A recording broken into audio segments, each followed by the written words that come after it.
Bharatiya Janata party पक्षर Kendrapara जिला आली निर्वाचन मंडली विधायक प्रार्थी भाव केन्द्रापड़ा जिला उपसभापति कृष्णचंद्र पंडा दल पक्षर प्रार्थी घोषणा करा जायछि। प्रार्थी घोषणा हेबा परे आली निर्वाचन मंडली रे बीजेपी कर्मी माने कृष्णचंद्र पंडा को पुष्प गुच्छ दे अभिनंदन जणाइबा सहित परस्पर को मिठा खुआई और बाण फुटाई खुशी मनाइथिले।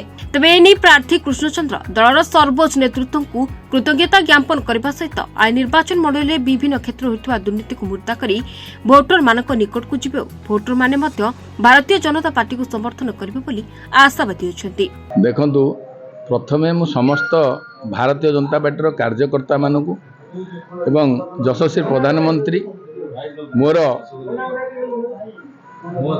राज्य सभापति मनमोहन सामल महोदय को एवं मोर जिला सभापति किशोर कुमार पंडा महोदय को धन्यवाद जनाऊँगी जे मते एठी आशा प्रकट करी एठारे मते बीजेपी तरफ नेतृत्व नापी दलर छिड़ापी मते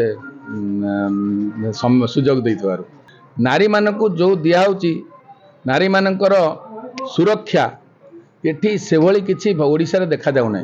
विशेष कर आली रे जो भली भाव में सबु स्तर रे करप्शन होउची विभिन्न दिगरे लोक माने लुटी खाउचंदी आ जो दादागिरी करूचंदी लोक मानक प्रति अन्याय अत्याचार थाना फांडे पुरौचंदी एथि पई एवं कम्युनिकेशन इरिगेशन एवं स्वास्थ्य सबु दिगरे सरकार विफल होईची। तेणु ये मुद्दा रोची जे भ्रष्टाचार विरुद्ध रे आमे संघर्ष करिवु एवं लोक मानकर सहयोग रहिबो आमे निश्चित रूपे जितिबो। आली कुमार साहू को रिपोर्ट महाभारत लाइव।